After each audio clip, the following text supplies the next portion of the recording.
When the sunset falls upon the window of the house we built brick by brick, I often sit on the old rocking chair, listening to the laughter of my grandchildren and great-grandchildren echoing in the garden.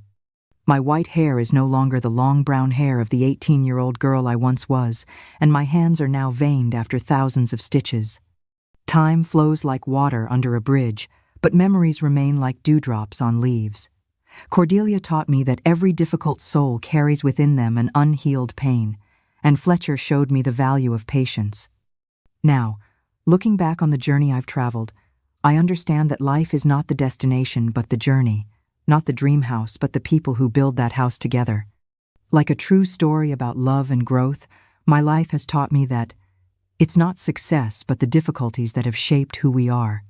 Dear friends, if my story has touched your heart, please subscribe to this channel to not miss other profound real-life stories. Each subscription is a motivation for us to continue sharing the valuable lessons of life, like emotional diary pages from our generation to yours. Back then, in small towns, early marriage was the destiny of almost every young woman. My schoolmates were disappearing one by one, trading notebooks for pots and diapers. I couldn't wait to be one of them. Fletcher came into my life when my father broke his leg and needed a craftsman to make special crutches. He was 23 years old, a woodworker, the son of Winston who owned the general store. He spent 3 days coming to our house, measuring, adjusting, talking with my father while he worked. I would spy from the kitchen, pretending to help my mother. He was tall, with dark hair slicked back with Brill cream and a focused way of working that made me sigh. My father, Silas, wasn't too pleased when he noticed my interest. He said I was too young to date, but my mother, Harriet, convinced him that Fletcher was from a good family and would make a fine match. Our courtship followed the customs of the time. We sat in the living room with my parents and my 4 siblings always nearby, watching every sigh. On Sundays after church, he could accompany me to Veterans Memorial Park, always arm in arm, never holding hands. The letters he sent me, I kept under my mattress, wrapped in a blue ribbon I got for my 16th birthday. When we get married, Nora, I'll build a little house just for us, small but neat. He would tell me, and I would imagine the curtains I would sew, the garden I would plant, the children we would have. The engagement was short, only 6 months. I remember my mother sewing my white dress, simple but with delicate embroidery she worked on late into the night. My younger sisters tried on the veil in secret, dreaming of their own day. I hardly slept, thinking about the new life that was about to begin. It was a week before the wedding when the cold shower came. We were having dinner, me, my parents, and my siblings when Fletcher showed up unexpectedly, looking nervous, turning his hat in his hands. "Mr. Silas, Mrs. Harriet, something's come up," he began stammering. "Dad says there's no sense spending money on rent when there's so much space at our house. So, we'll be living with them after the wedding." My heart sank to the floor. Deep down, I should have expected it. Almost all newlyweds started out this way, but I had clung to that promise of a house of our own. I looked at my mother, hoping she would say something, but she just lowered her eyes to her plate. My father shrugged, as if to say it wasn't his problem. "Just for a while, Nora," Fletcher said later, when we had a minute alone on the porch. "Soon I'll save up some money and build our house." I don't need to tell you that I believed him. When you're 18 and in love, you believe anything. The wedding was at Grace Methodist Church, with rice thrown as we left and a reception at the community hall. It was beautiful, everyone said. I was so nervous I barely remember. All that stayed in my memory was the strong scent of flowers, the weight of the ring on my finger, and my mother crying when she hugged me. After the celebration, we left for our honeymoon. Winston had a brother-in-law with a cabin in the Adirondack Mountains near a waterfall, and he lent it to us for 3 days. Those 3 days remain etched in my memory. For the first time, we were truly alone, with no prying eyes, no schedules to keep. Our first night together was one of discovery, and of course, much embarrassment, raised as I was, knowing almost nothing about what happens between a man and a woman. The little I knew was what I gathered from friends at school. I trembled like a leaf in the wind when Fletcher touched me for the first time, but he was gentle, patient, and gradually my body learned the language of his. The smell of wood in the cabin, the sound of water running outside, and the warmth of that embrace that seemed endless. These things were etched in me forever. We spent those days as if the world had stopped just for us. We swam in the waterfall when no one was around, him carrying me in his arms to the deeper rocks. We ate freshly picked berries, sitting on the porch, watching the birds. At night, with the light of the oil lamp illuminating his face, Fletcher would tell me of his plans, his dreams. He talked about the house we would one day have, just ours, and I believed every word, crazy with passion as I was. It was hard to return to reality after those 3 days of paradise. We arrived at his parents' house late Sunday afternoon. The house was large, one of those old ones, with a long hallway and many rooms. Right at the entrance, a jasmine bush scented the air. It was a respectable house, as they used to say. Cordelia, my mother-in-law, greeted me with a smile that didn't reach her eyes. She was 42, with graying hair always pulled back in a tight bun and posture so straight she looked like she had swallowed a broomstick. Despite being relatively young, the hardships of rural life had aged her prematurely. Winston was considerably older at 50, having married late in life. He had a big belly and an easy laugh, the kind who liked to tell stories after lunch. "Welcome to our home," said Cordelia, emphasizing "our" in a way that didn't escape me. "Your room is the last one down the hall. I tidied it up this morning." Maeve, Fletcher's sister, a 19-year-old girl about my age but with a face like she was born an adult, just looked me up and down and muttered a lackluster "good evening." I immediately felt she was an ally of her mother. That first night in my in-laws' house, lying in the double bed with starched sheets that scratched my skin, I felt the full contrast with the freedom of the previous days, the old tick-tock of the clock in the living room, the floorboards that creaked in certain spots, and muffled voices coming from other rooms. We did what needed to be done, but it wasn't the same. I could barely sigh, afraid someone would hear us. Fletcher fell asleep quickly, tired from the trip, and perhaps relieved to be back in his familiar nest. I stayed awake for hours, comparing those strange walls with the cabin in the mountains, with a lump in my throat and a certainty growing inside me. This was not my home. The next morning, I woke to the strong smell of freshly brewed coffee. It was different from my mother's, more bitter, almost burnt. It would be the first of many differences. I dressed quickly, eager not to start off on the wrong foot. When I arrived in the kitchen, Cordelia was already in her apron, commanding the pots and pans like a general. "Good morning, my dear," she said, with that same cold formality. "In our house, coffee is at 6 sharp. Fletcher needs to be at work by 7 and likes to leave well-fed." It was the first of many in our house that I would hear in the coming days, each one a small reminder that I was the foreigner, the intruder, the one who needed to adapt. I swallowed the bitter coffee and forced a smile. The following days were a test of patience and strength that I, an 18-year-old girl, hardly knew I had in me. Cordelia's house was like a Swiss clock. Everything worked at a certain rhythm, but it was her rhythm, not mine. I quickly learned that white clothes had to be boiled on Monday, colored ones washed on Tuesday, floors waxed on Wednesday, cabinets cleaned on Thursday, groceries bought on Friday, and the cake for Sunday baked on Saturday. Any change in this order was seen as an affront to family traditions. "Girl, here we iron shirts inside out first. Didn't your mother teach you that?" Cordelia would say as she snatched the clothes from my hands to show the right way her way, of course.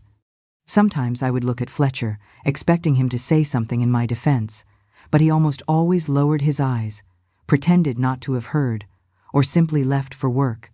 Each time this happened, I could see the conflict in his face, the boy raised to never question his mother battling with the man who wanted to protect his wife. It was a slow evolution, watching him find his voice in small ways. First in whispered disagreements when we were alone, then in quiet suggestions at the dinner table, and finally in moments that mattered most. At first, this hurt me. Later I understood that he had grown up this way, obeying his mother's orders without question.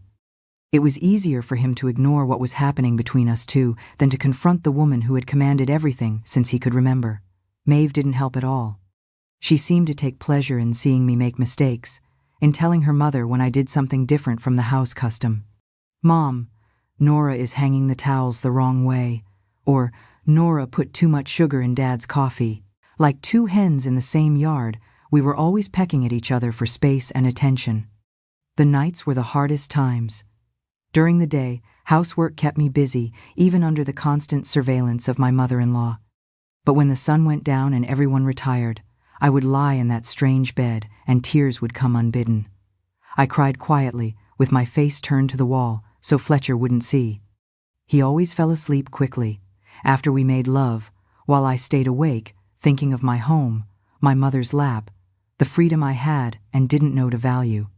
I wrote many letters to my mother during this time, letters I never sent. I put on paper everything I couldn't say out loud, all the small humiliations, the loneliness, the fear of never adapting. Then I would tear them into tiny pieces and throw them away. I was ashamed that someone might discover that marriage wasn't the fairy tale I had imagined. At the end of the first week, I decided to make something special for dinner. My mother had taught me how to make fried chicken with okra and cornmeal mush that was to die for. I thought it would be a way to show my worth, to earn a little respect in that house. I spent the whole day preparing everything with care, while Cordelia was at a ladies' auxiliary member's house. When she returned and smelled the kitchen, it was as if a hurricane had entered through the door. "Who gave you permission to use my chickens? And this waste of okra in my house, we save it for Sunday lunch." "I just wanted to make something different, Cordelia." I tried to explain, but my voice grew small in front of that woman who was growing with anger before me. Different? For 30 years I've been cooking for this family, and now comes a girl who's barely out of diapers to teach me how to cook. It was then that Winston, who always kept his distance from our squabbles, surprised everyone. "For the love of God, woman, let the girl cook. That smell is making my mouth water." Cordelia looked at her husband as if he had grown a second head. For a moment, I thought she was going to explode, but then, in a gesture that left me more frightened than relieved, she simply took off her apron, threw it on the table, and said, "Fine. Let's see if you'll like her cooking more than mine. I'm not cooking today," and left the kitchen with the dignity of a dethroned queen. Dinner was silent and tense. Fletcher ate without raising his eyes from his plate. Maeve just poked at the food with a fork. Poor Winston tried to lighten the mood, praising each bite. "It's delicious, my daughter-in-law. It's been a long time since I've eaten such tender chicken." But Cordelia's silence, sitting at the head of the table without touching the food, weighed more than any word. That night, as I washed the dishes alone, I understood something important. This house had rules that predated me, and every change would be a battle. The question was which battles were worth fighting. When I finished in the kitchen, I found Fletcher on the porch smoking a cigarette. It was rare to see him smoke. He only did it when he was nervous. "Sorry about dinner," I said, not sure why I was apologizing. He remained silent for a while, then put out his cigarette and took my hand, something he rarely did in his parents' house. "The food was good, Nora, very good. But you need to understand how things work here." "And how do they work?" I asked, trying not to let the hurt show in my voice. "Mom is used to doing everything her way. She built this house, raised us. It's not easy for her to share the space now. And it's not easy for me to feel like a stranger every day," I replied, surprised by my own boldness. He squeezed my hand harder and looked at the starry sky. "It will get better, Nora. Give it time. One day we'll have our house, our way. I promise." I wanted to believe. God knows how much I wanted to. But something inside me said that this promise was like the horizon. It always seemed to be within reach. But when you walked toward it, it moved away in the same proportion. The next morning, I woke up earlier than everyone else. I prepared coffee the way Cordelia liked it, freshly brewed and strong. I set the table with the bread left over from the day before, cut into thin slices, as she did. When she entered the kitchen and saw everything ready, she paused for a moment, looking at me as if she were evaluating a fabric to buy. "Good morning, Cordelia," I said, trying to sound natural. I made coffee. She examined the table, took a cup, tasted the coffee, then, without a smile, but also without the hostility of the day before, simply said, "The coffee is good, but next time use less grounds. That way, it uses less and yields more." It wasn't a compliment, nor complete acceptance, but it was a start. And at that moment I knew I would survive there. It wouldn't be easy, it wouldn't be pretty, but I would find a way.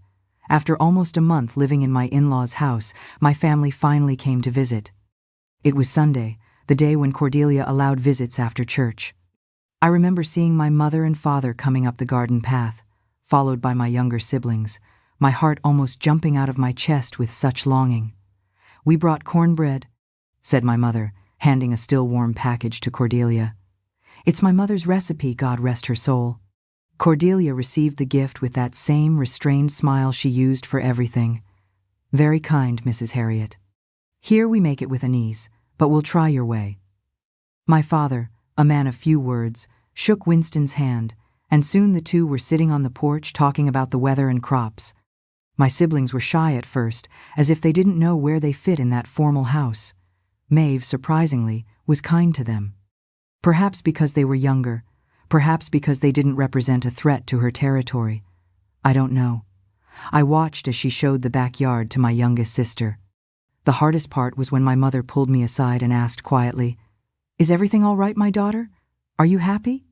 I wanted so much to tell the truth and talk about the nights crying, the constant criticism, the loneliness. But I looked at her and didn't have the courage. What right did I have to throw my sorrows on her shoulders when she already carried so many? "I'm adjusting, Mom. Fletcher is good to me." It wasn't a lie. He was good in his own way. He just wasn't strong enough to protect me from his mother. But I wouldn't say that. "If you need anything, my daughter, just send word. Your mother's house will always be open." Those words, knowing I had somewhere to return to if everything went wrong, gave me more strength than she could imagine. The rest of the visit passed too quickly. I know my mother noticed things I didn't say. Mothers have this gift. I saw it in her eyes when she said goodbye.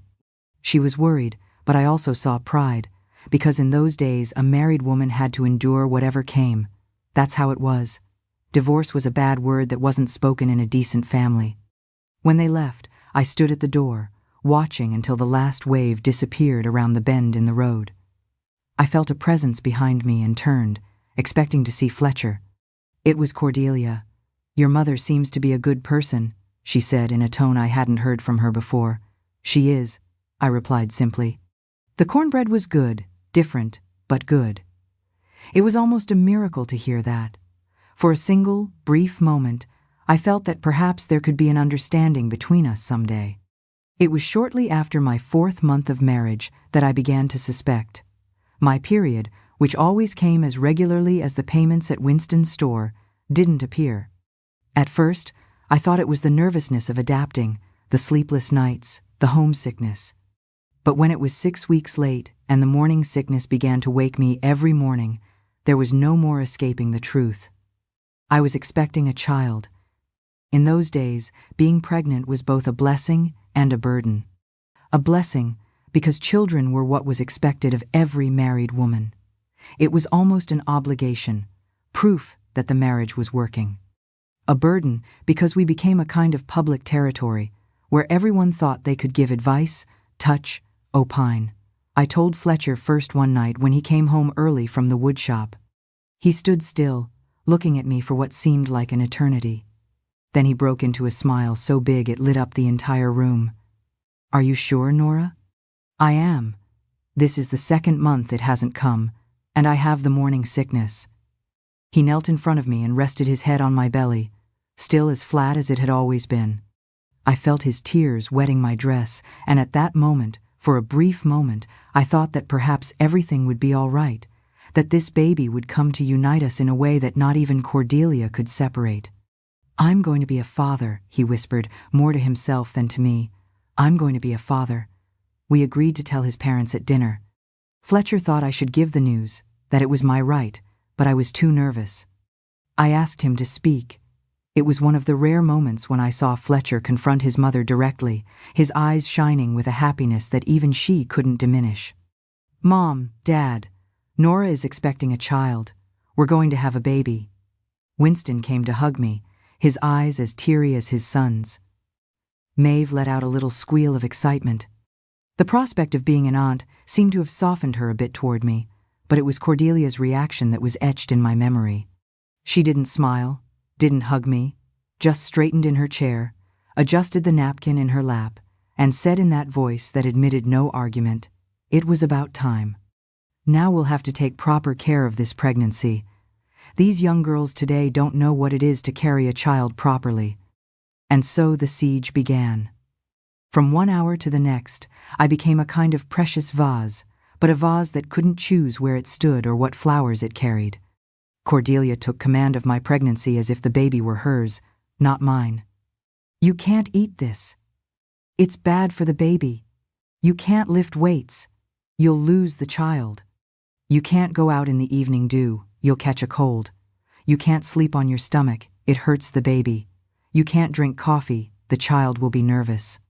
It was an endless list of can'ts that left me dizzy.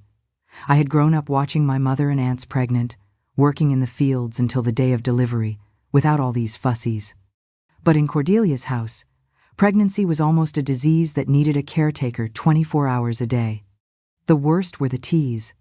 Every blessed day she appeared with a different infusion, reeking of herbs I had never seen in my life. "Drink it all, girl. This one is to form the baby's little bones. This one is to prevent stretch marks. This one is for an easy delivery." I drank everything for fear of offending, and also because deep down I wanted to believe she only wanted the best for her grandchild. But some of those teas gave me such strong nausea that I would run to the backyard and vomit secretly behind the apple tree. At 3 months, my belly was already starting to show, a little round mound that I caressed. The baby was my secret, my treasure, the only thing truly mine in that house. At night, when everyone was asleep, I would talk to the baby in my thoughts, tell stories, make promises of better days. It was during this time that I began to overhear conversations between Cordelia and her ladies' auxiliary members. They spoke of me as if I weren't there, or as if I were incapable of understanding what they were saying. "God willing, it will be a boy. A little Fletcher to follow in his footsteps. The girl is so young, will she know how to raise him properly? Hope he takes after his father. In our family, the men are strong, they don't get sick easily." Every word was like a needle in my heart. I wanted to scream that this child was mine, that I already loved it whether it was a boy or a girl, that I would be a good mother even being young. But I swallowed the words along with the bitter teas and prayed for strength to endure that time. In the days of most despair, I wrote to my mother. This time I sent some of the letters. I needed someone who understood what I was going through.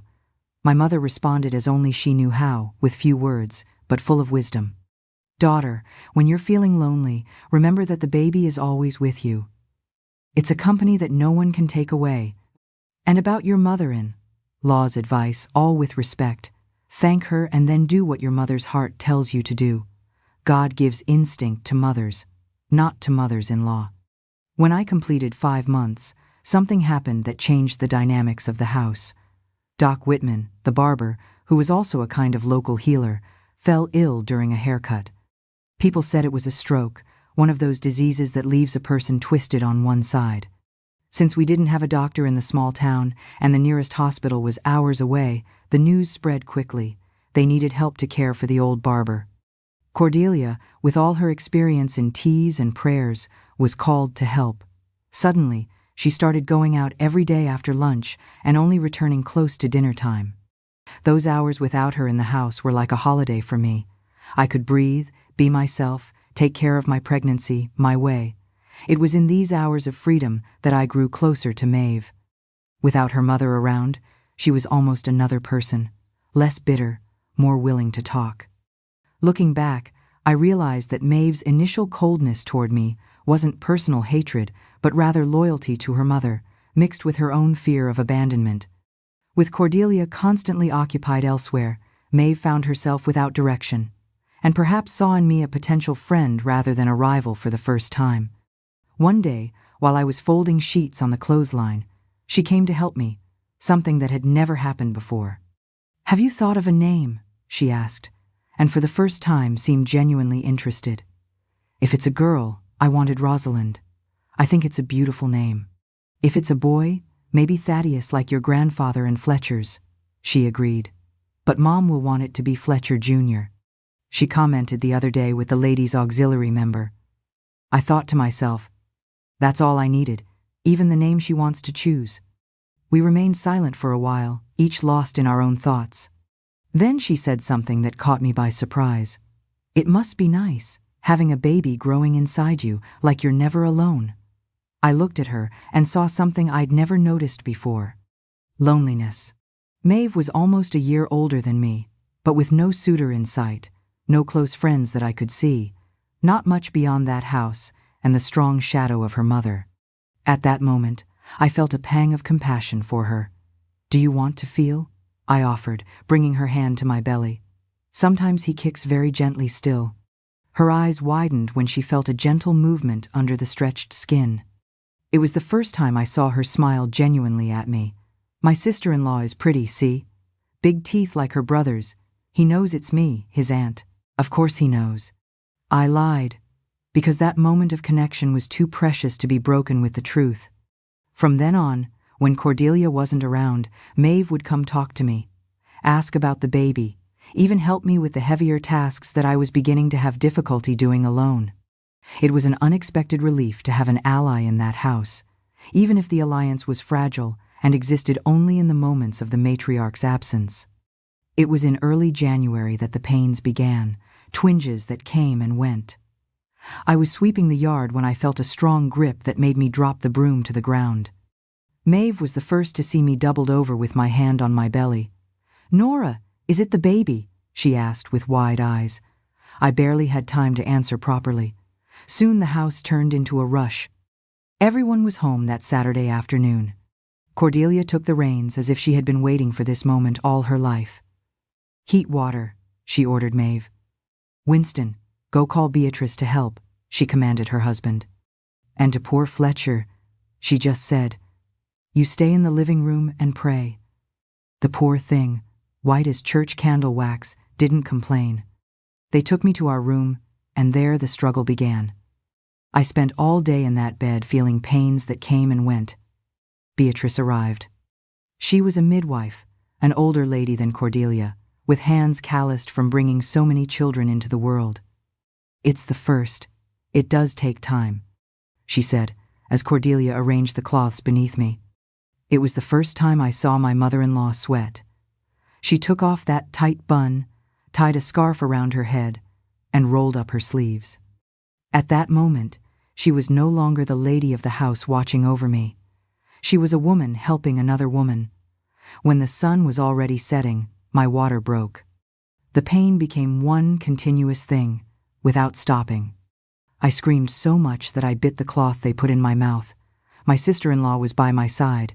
She seemed to not have the courage to see where the baby came out. Her face, I think, was worse than mine. It was when Beatrice shouted, "The head is crowning, push girl, push," and I pushed, more force than I thought I had in me. And suddenly a thin cry filled the room. "It's a boy," Cordelia announced with a choked voice, holding in her arms a little red, wrinkled thing that was kicking. I'll never forget the image of her there, with tears streaming down her severe face, looking at her first grandson. For a moment, we two were just two women amazed by that new life. Fletcher came running when he heard the cry. He looked like a big boy, not knowing where to put his hands, his eyes shining with emotion. Cordelia washed the baby, wrapped him in a little white cloth that she herself had embroidered, and placed him in my arms, so tiny and so perfect, his little fingers, his nails were big, and a little wet black hair, just like his father's. I looked at the little creature in my arms and felt something strange in my chest, a love I didn't know existed. "What are you going to call little Fletcher?" Cordelia asked as she arranged the cloths on the bed. I raised my eyes to her, surprised. In my head, I already had the right name. Thaddeus, as Fletcher and I had agreed in the silence of our room. "Thaddeus," I answered softly, looking at my little boy. "Thaddeus. I like that name very much." The smile on her face withered like a flower in dry weather. "Fletcher Jr. would be more handsome," she said firmly. "It's tradition to give the father's name to the first son. You see, in our family, the Winston name passed down through generations. from your grandfather to your father to little Winnie. It was a tradition Fletcher's father was proud of.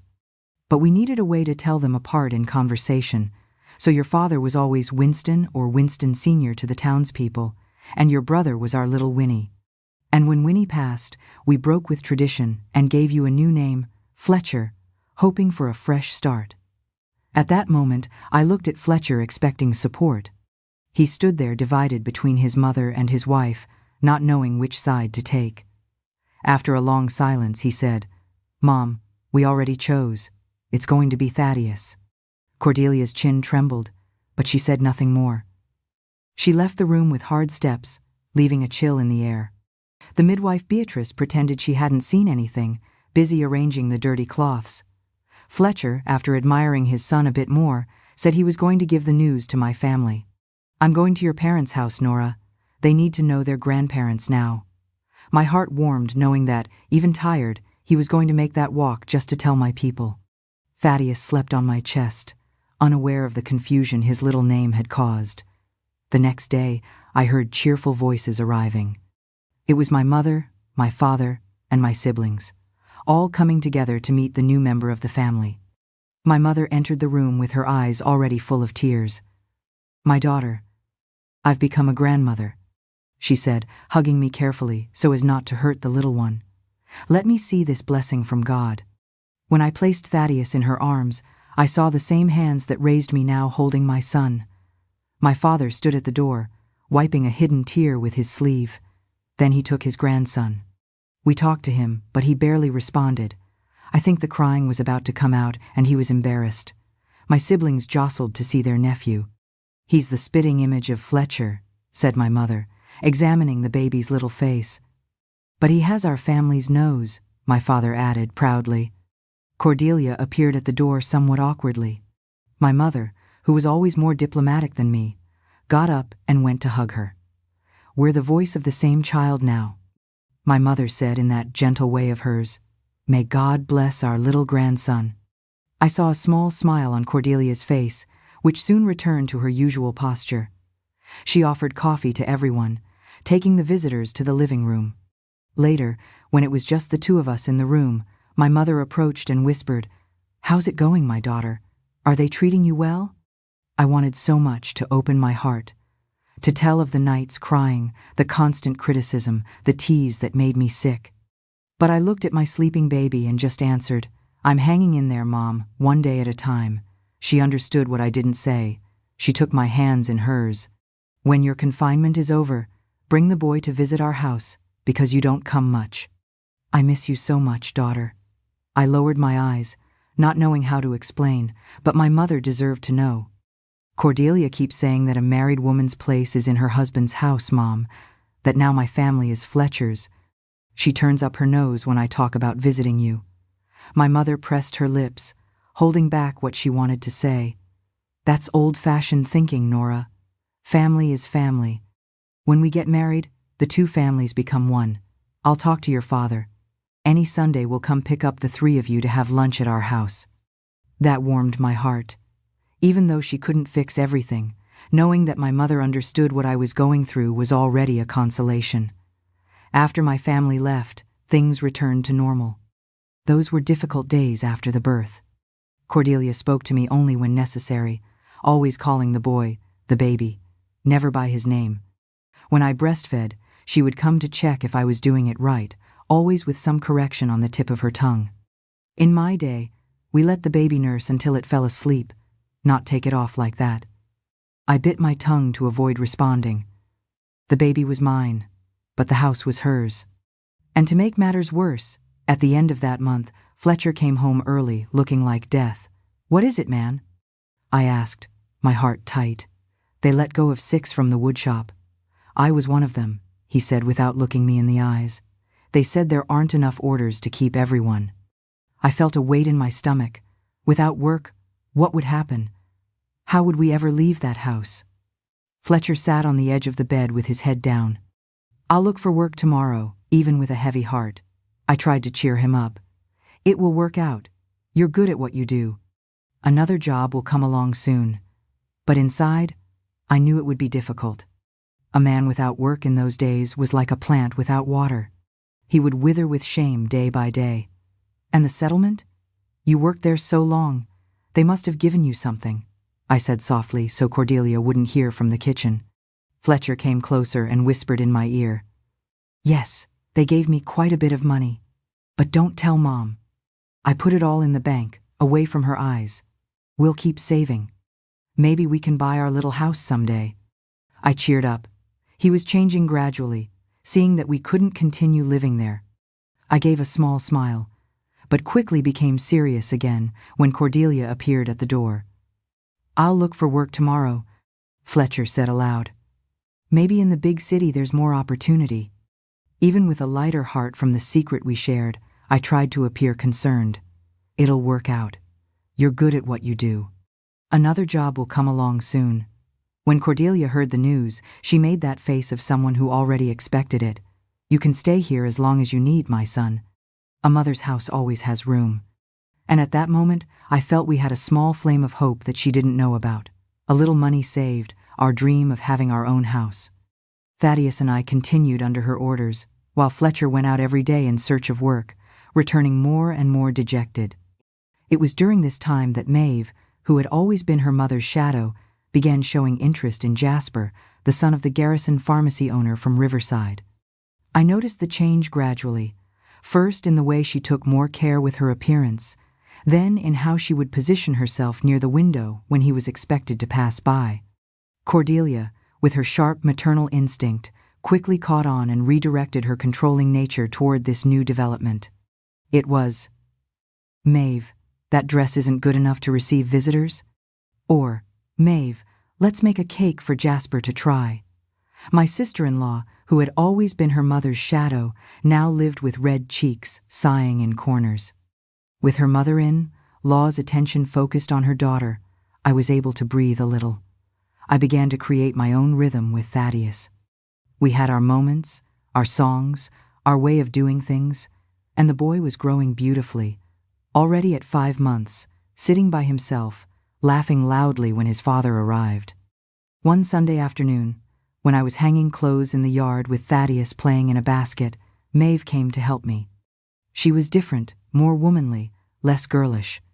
I think Jasper is going to propose soon, she confided to me in secret. He's already talked to his father. That's good, Maeve. Do you really like him? I do, she said with a broad smile. And you know what else I like? The pharmacy is far from here. I won't have to live with a mother-in-law. We laughed together, accomplices in that feeling we couldn't confess out loud. That's when I saw Fletcher coming with a different step, firmer. It had been a long time since I'd seen him like that. He hugged me in front of Maeve, something he never did. I got a job, Nora, at Prescott Woodworks in Riverside. It pays better than the other one and has more future. My heart jumped with joy, but soon I felt that fear. It's far from here, isn't it? How will you manage? I'll catch a ride with the milk truck early every day and return in the late afternoon. Will it be tiring?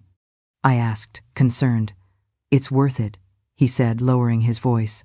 And if it keeps going well, in a few months we can rent a little house there, close to work. I felt hope light up inside me, but I didn't want to fuel it too much. So many times we had dreamed of our little house only to see the dream dissolve like smoke. But Fletcher's new job was real. Soon he managed to establish himself, gained the trust of Mr. Prescott, and began to bring money home. Cordelia, busy with preparations for Maeve's wedding, didn't even notice when we started to stash some bills under the mattress. And so, almost 11 months after Thaddeus's birth, Fletcher came home with news that changed our lives. We're going to rent the yellow house near Veterans Memorial Park. I talked to the owner today. We can move at the end of the month. I was speechless between joy and fear. It was what I wanted most, but suddenly I felt insecure. What if it didn't work out? What if Fletcher lost his job again? How would we support a house on our own, pay rent, buy food? But when I saw his face full of pride and hope, I didn't have the heart to ruin that moment. I hugged him tight, with Thaddeus between us, drooling with joy, not understanding the reason. Telling Cordelia was more difficult than I imagined. She listened quietly, without expression, as if she had been expecting it. Rented house and money thrown away. That was the first thing she said. It's close to work, Mom, Fletcher tried to explain. And we'll save on transportation. Do you think you can manage with a small child? Expenses of the house? For the first time, I saw Fletcher speak firmly to his mother. I will manage. Yes. It's my obligation to take care of my family. Winston, who normally didn't get involved in these matters, surprised everyone. Let the young man try, woman.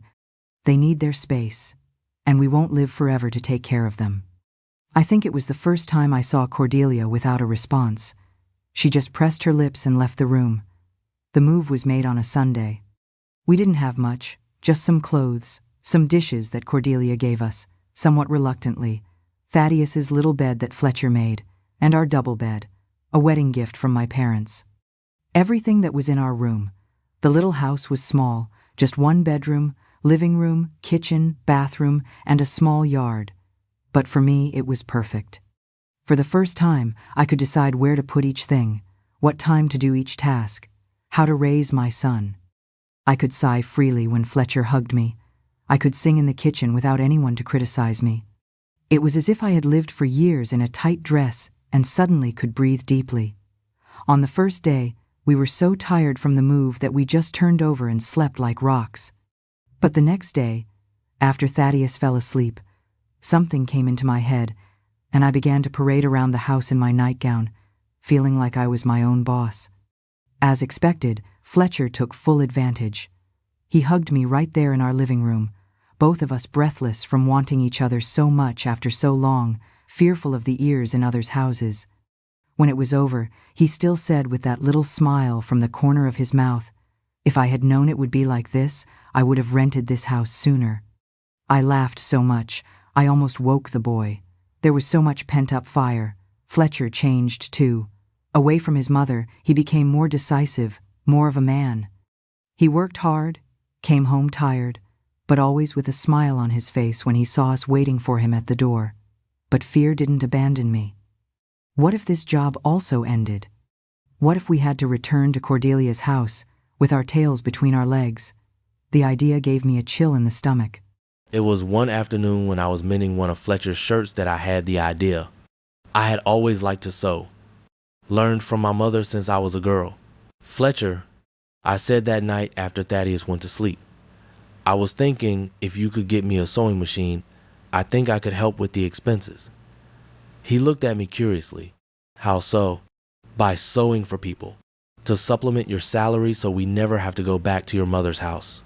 I said the last part softly, afraid of hurting him. But to my surprise, Fletcher smiled and took my hand. "Tomorrow I'll see how much a second-hand machine costs." The following month, I already had my machine. It wasn't a Kenmore, but it worked well. I put a little sign in front of the house, "Nora's Sewing and Repairs."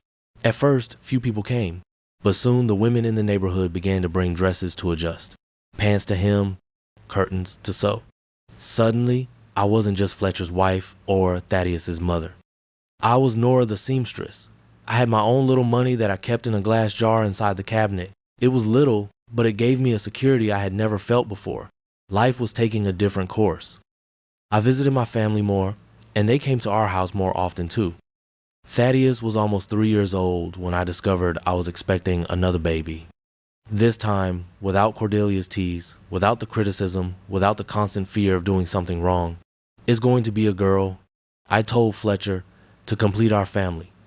And it was. Genevieve was born on a warm March afternoon with the help of a midwife from town. This time, I knew what to expect. I wasn't so afraid. Fletcher stayed by my side the whole time, holding my hand.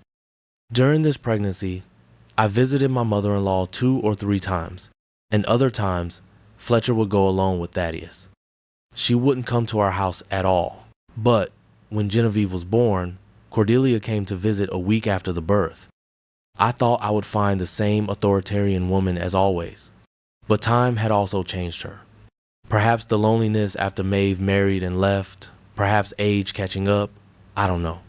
She entered my house with the manner of someone asking permission. "Can I see the little granddaughter?" she asked almost timidly. while Thaddeus ran to meet his grandmother. I extended Jenny in her arms, watching carefully. Cordelia looked at her little granddaughter with the same look she had when she saw Thaddeus for the first time. Her eyes welled up. "She looks like you," she said, her voice softer than I had ever heard. "So pretty." In the months that followed, to my surprise, Cordelia began to appear more frequently. Sometimes she brought a cake, other times she just came to sit and watch the children playing. I had more patience with my mother-in-law, but of course, I knew it was because we didn't live together. When Genevieve turned 3, Fletcher came home with a different gleam in his eyes. "Nora, remember that land near Lake Pinecrest, the one Mr. George was selling?" "I remember," I answered without understanding where he was going with this. "I went by there today. He lowered the price, and with what we have saved, plus what I received as a bonus at the woodshop." He paused, smiling like a boy unwrapping a Christmas present. "I think we can buy it, Nora. Not the house now, but the land. Later we'll build slowly." There was something different in his voice, a confidence that had been growing since Thaddeus's birth, since he'd started standing up to his mother in small ways, since his work had begun to be recognized at the shop. This wasn't just about buying land. It was Fletcher claiming his place in the world as a man who could provide for his family on his own terms. The land represented something we both desperately needed, roots that we had chosen for ourselves, not ones we had inherited or borrowed. My heart raced. Our own land, the beginning of our own house, finally. "Are you sure, Fletcher? Won't we be short of money for the rest of the month?" "I've calculated everything. If you continue with the sewing and I do some overtime, we can do it." That night, we barely slept, making plans. On the weekend, we went to see the land. It was quite large and flat. We signed the papers with a smile from ear to ear. We saved every penny in the following months. We economized on everything. I even cut the children's hair at home. Building the house was another story. We started with the basics. A large room that would serve as living room and bedroom, plus a bathroom and a small kitchen. Fletcher worked on the construction on weekends, along with some friends from the wood shop who came to help in exchange for a meal and the promise of help when they needed it. Whenever I could, I would go there to look as the walls went up, brick by brick. Sometimes, when no one was looking, I would run my hand over the rough surface, hardly believing that this would be our home. After almost 18 months of living with restrictions, saving every penny, we moved in. The house still wasn't complete. Fletcher had managed to work miracles with the help of his colleagues, building faster than anyone expected. A man builds differently when it's for his own family, he would say, his hands callous but his eyes bright with pride. Some walls were missing plaster. The children's rooms would be built later. The yard was just bare earth, but it was ours, without an owner to knock on the door collecting rent. That first night, we all sat on the empty living room floor, eating a cake I had made to celebrate. Thaddeus, now 5 years old, ran from one side to the other. "It's big, Mom, it's so big." We laughed, because it wasn't anything special, but in his child's eyes it seemed like a palace, and in a way, it was. My sewing work began to grow along with the house. I began getting repairs and the trust of the new neighbors. Until one day, Mrs. Lucinda, the town doctor's wife, knocked on my door. "I heard you sew very well, Nora," she said, examining me from head to toe. She was an elegant woman, the kind you look at and think you'll never be like. "I do what I can, Mrs. Lucinda. My daughter is getting married next month. Her dress is coming from the city, but the 4 bridesmaids need dresses. Do you think you could handle it?" I swallowed hard. Bridesmaid dresses were another category. They weren't simply skirts and blouses. Even the fabric would be sophisticated. Moreover, my machine wasn't anything special. But I remembered my mother, how she taught me to look at a model, to reproduce it, to understand how fabric drapes. It was she who made my wedding dress, after all. "Yes, ma'am," I answered, feigning a confidence I didn't have, as if I had made many dresses like the one she wanted. At the first opportunity, I ran to my mother's house, showed her the measurements, asked for help. She made one of the dresses, and I made the other 3 identical. My mother was proud of me, and I was too. But it wasn't easy. I had to decline other orders. I spent nights cutting, basting, embroidering. When I delivered the dresses, Mrs. Lucinda was so pleased that she paid me extra. And more importantly, she showed them to her friends. Soon other orders began to come in.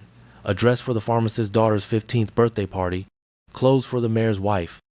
Until the order that changed everything came, the wedding dress for the daughter of the owner of Pinecrest Savings and Loan.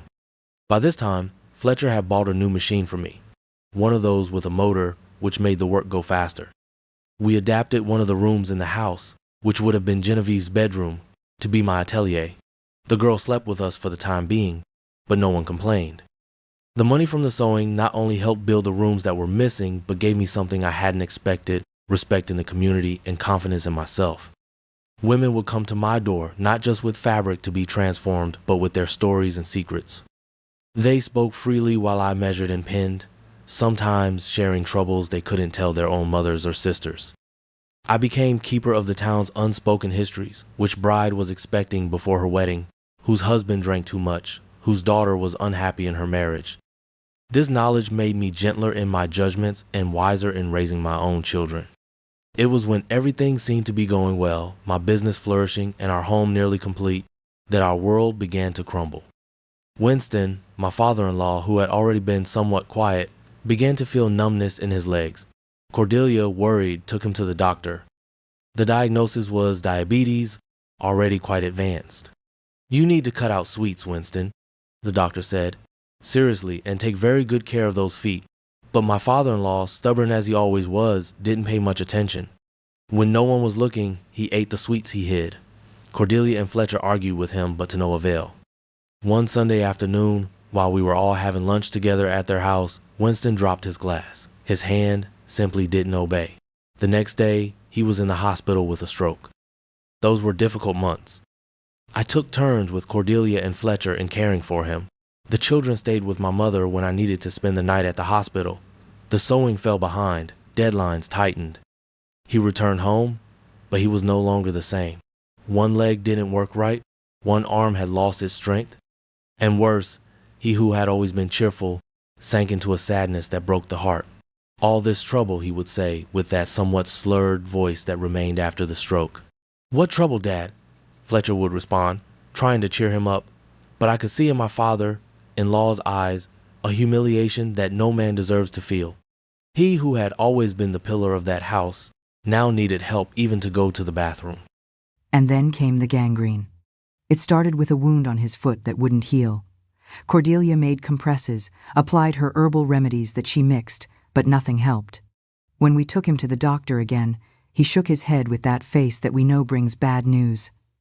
"We'll have to amputate the left leg, Winston, or the infection will spread."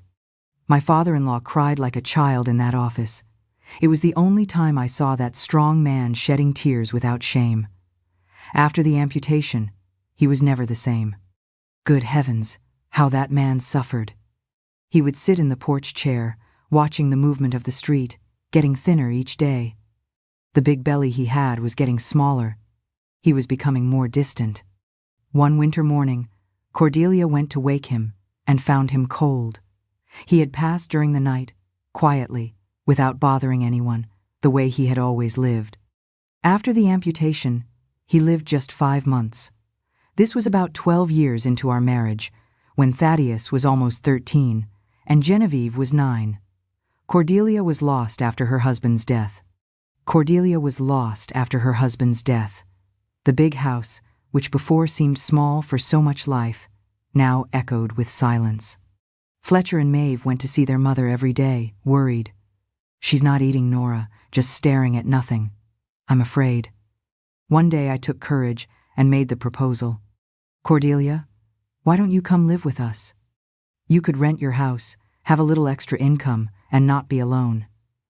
I expected resistance, pride, but she just raised her eyes that seemed to have lost their sparkle. "I don't want to be a burden, my daughter." It was the first time she called me that, my daughter, without that formal tone of old. What burden? Nonsense. Thaddeus and Jenny will love having Grandma around. We ended up doing what I never imagined, opening the doors of our house to Cordelia. It was irony of fate, wasn't it? Our house that we built brick by brick still wasn't much compared to her big house. The first few weeks were a delicate dance of adjusting routines and establishing new boundaries. I worried she might try to reclaim her role as the household authority, but grief had softened her edges. She asked before making changes to my kitchen arrangements, deferred to my way of preparing meals, and took genuine interest in the children's daily lives. When I found her rearranging my pantry one morning, I braced myself for conflict, but she turned with an uncertain smile and said, "Is this all right, Nora? I thought it might save you some steps." It was in these small moments that our new relationship began to form, not as adversaries, but as two women sharing the work of making a home. I had to sacrifice my little sewing corner that Fletcher had made with such care, with the little table under the window that caught the morning light. Poor Jenny was without a room again. I promised that her father would make her a brand new room as soon as money allowed. Cordelia's big house, with that high ceiling and the creaking floor, was rented to the new bank manager, a young man from the city full of himself. It never crossed our minds to move back there, even though it was bigger and nicer. There were two reasons weighing like lead. The first, you already know well. Those walls kept every tear I swallowed in silence. The second was that every corner reminded of Winston. That was really very heavy. At first, I thought it would be difficult, that we would return to the old disagreements. But Cordelia was different, softer, quieter, and had an infinite patience with her grandchildren that she had never shown with her own son. "Grandma, tell me a story," Jenny would ask every night, and there was Cordelia, telling stories from long ago, from when she was a girl, stories I had never heard her tell. One night, after the children were asleep, she stayed with me while I sewed a dress. She watched my hands working in silence. "I never learned to sew properly," she said suddenly. "My mother tried to teach me, but I had no patience. And then when I married, my mother-in-law thought I didn't do anything the right way, so I gave up." That caught me by surprise. I never imagined Cordelia admitting she didn't know how to do something. "It's never too late to learn," I replied, offering a scrap of fabric and a needle. She smiled but refused. "These old hands don't have the knack anymore." She made a long pause before continuing. "You know, Nora, I just wanted Fletcher to have a good life.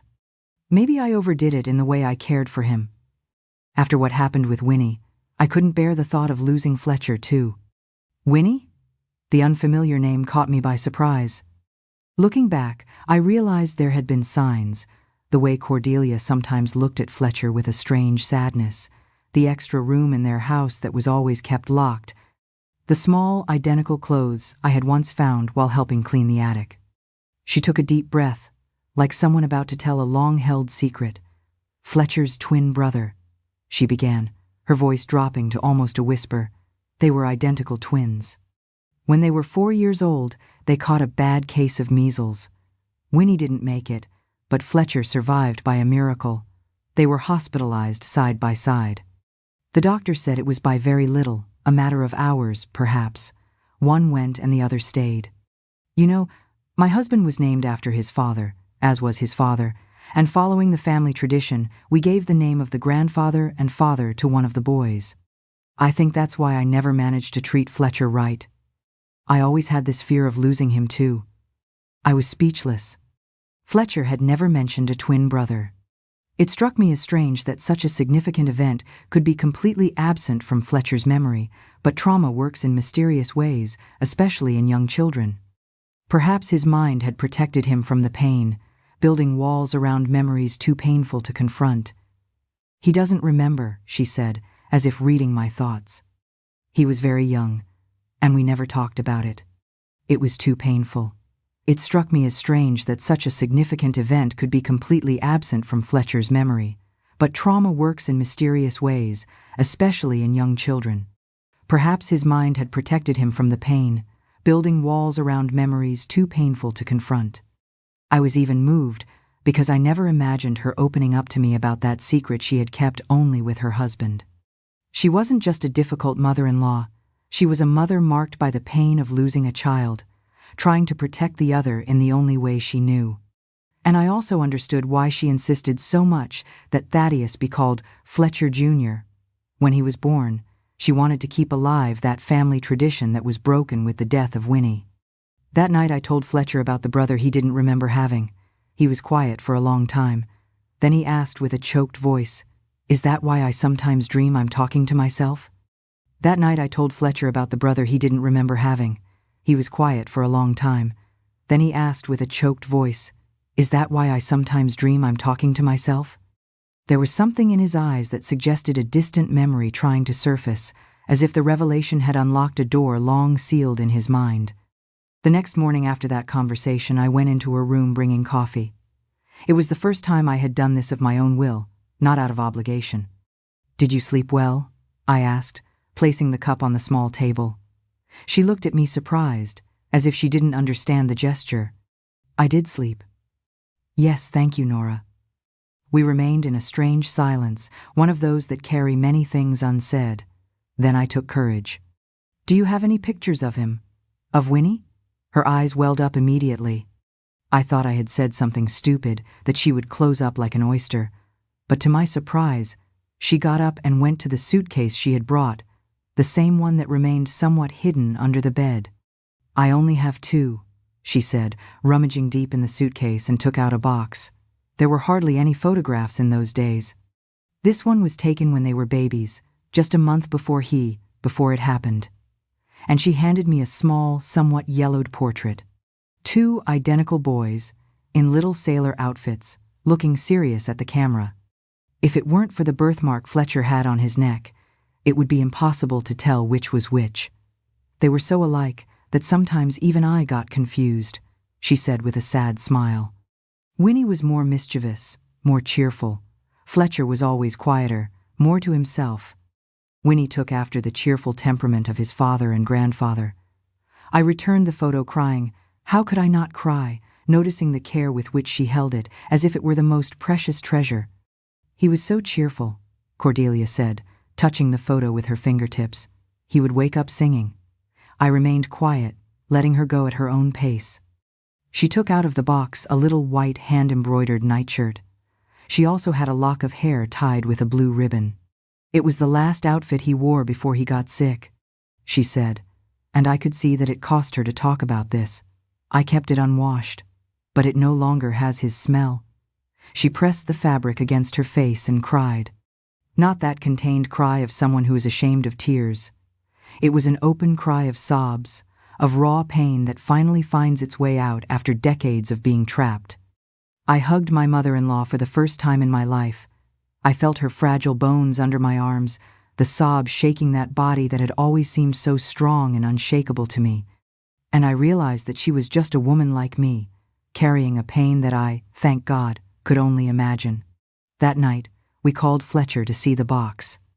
He looked at each item with a strange expression, as if he were seeing something familiar, and at the same time completely new.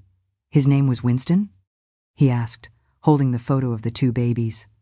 "Winston, like your grandfather and your father," Cordelia answered, "but we called him Winnie to differentiate.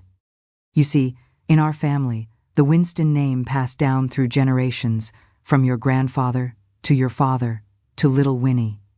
It was a tradition Fletcher's father was proud of. But we needed a way to tell them apart in conversation, so your father was always Winston or Winston Sr. to the townspeople, and your brother was our little Winnie. And when Winnie passed, we broke with tradition and gave you a new name, Fletcher, hoping for a fresh start." She smiled through tears. "Yes. You both responded when I called you by the right name, even being so young." I saw Fletcher take a deep breath, looking fixedly at that boy identical to him in the photo. "I remember," he said suddenly. "I don't remember him exactly, but I remember not being alone. I remember feeling that something was missing afterward, as if a piece of me had been torn away." Cordelia began to cry again. "Forgive me, my son," she said between sobs. "We thought it was better not to talk about it, that you would forget. The doctor said it was better that way, but I think we only made things worse." Fletcher hugged his mother tightly, as I had never seen him do before. They stayed like that together, crying for that loss that had never been properly mourned. In the days that followed, I noticed a change in Cordelia. It was as if a weight had been lifted from her shoulders. She smiled more, talked more. One morning I entered the kitchen and found her teaching Jenny to make cookies with a patience she had never shown before. I stood at the door, observing that scene I never imagined would come. Fletcher changed too. He began to ask more about his childhood, about his brother. It was as if they were recovering not only the memory of Winnie but also a relationship they never had a chance to develop. One night, already in bed, Fletcher said to me, "You know what's strange, Nora? I stopped having that dream with the boy." "Really?" "Yes. I think now that I know who he is, that I can remember him awake, I don't need to meet him sleeping anymore." That made a profound sense that I can't quite explain. With time, the photo of the twins gained a place in our living room, along with the other family photos. Winnie became part of our history. No longer a painful secret, but a memory that, although sad, could be honored openly. I saw how the pain kept for so long had shaped that family. How fear of losing had made Cordelia cling so tightly to the son who remained, to the point of almost suffocating him. And most importantly, I learned that behind difficult people, there are often pains we can't even imagine. My mother-in-law wasn't just a controlling woman. She was a mother who had lost half of her heart and did everything to protect the half that remained. Today, looking back from my 86 years in 2020, I see how life takes its turns. It's been nearly 7 decades since that summer of 1952 when I married Fletcher at 18. The world has changed so much since then, from the days of radio shows and milk trucks to today's world of computers and cell phones. But some things remain constant: the bonds of family, the lessons of patience, and the healing power of truth. That 18-year-old girl who dreamed of marriage could never have imagined all that she would come to live. Over the years, our family grew more than we imagined. After Thaddeus and Genevieve, God blessed us with another daughter, our little Rosalind. She arrived 5 years after Genevieve, when we had already finished building our own house, the one we had dreamed of for so long. By then, we had added the final rooms, put in proper floors, and planted a garden with apple trees that reminded me of my childhood home. Unlike her older siblings who had known the cramped quarters of rental houses and my in-laws' home, Rosalind was born into a house built with our own hands, filled with the scent of fresh wood from Fletcher's workshop in the back. Thaddeus married Laurel, and they had 3 children. Genevieve took longer to marry. She was always more independent. When she finally married at 26, she and Holden gave us 2 more grandchildren. As for my Rosalind, she was the one who surprised me the most. She had 4 children, the last birth being twins, Willow and Sage. When we learned she was carrying twins, a strange hush fell over the family. Fletcher turned pale, and Cordelia couldn't speak for several minutes. The family history hung heavy in the air. Throughout Rosalind's pregnancy, Cordelia knitted twice as many blankets, caps, and booties as she had for any other grandchild, working with a fierce determination. When the girls were born, healthy, vibrant, and identical, Cordelia held them with a mixture of joy and long-buried grief.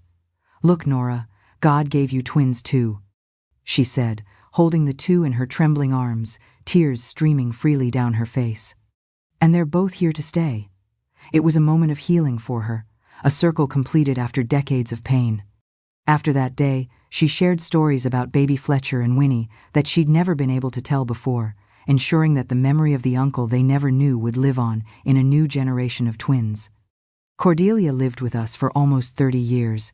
After she overcame the grief of her husband and opened her heart about Winnie, she became another person. The grandchildren adored her. She met her great-grandchildren and had a patience she never showed with her own children. When she passed, she was 86 years old. Fletcher and I saw our children grow up, establish themselves, and our house once again fill with the voices of children. My sewing atelier became a real business. I had 3 helpers. I made so many wedding dresses I lost count. And Fletcher prospered in woodworking, making furniture that became a trademark in the region. When the great-grandchildren began to arrive, I had the joy that only a great-grandmother understands. Today there are already 9. When they all gather at Christmas or birthdays, our house, yes, that same one we built brick by brick, seems small, but the heart expands. Fletcher is still here with me at 81, though he grumbles more these days, you know. And that's how I end this story, not with a period, but with an ellipsis, because as long as there is one of us to tell the stories of those who came before, no one really leaves. And I hope that when my time comes, God will receive me with open arms, because I live only to please Him.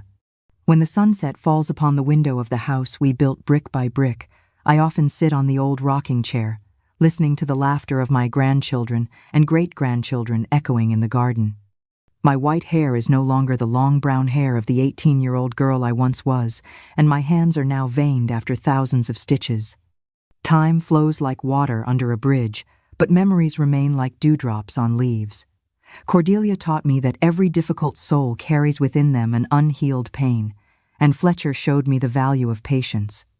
Now, looking back on the journey I've traveled, I understand that life is not the destination but the journey, not the dream house but the people who build that house together. Like a true story about love and growth, my life has taught me that it's not success but the difficulties that have shaped who we are.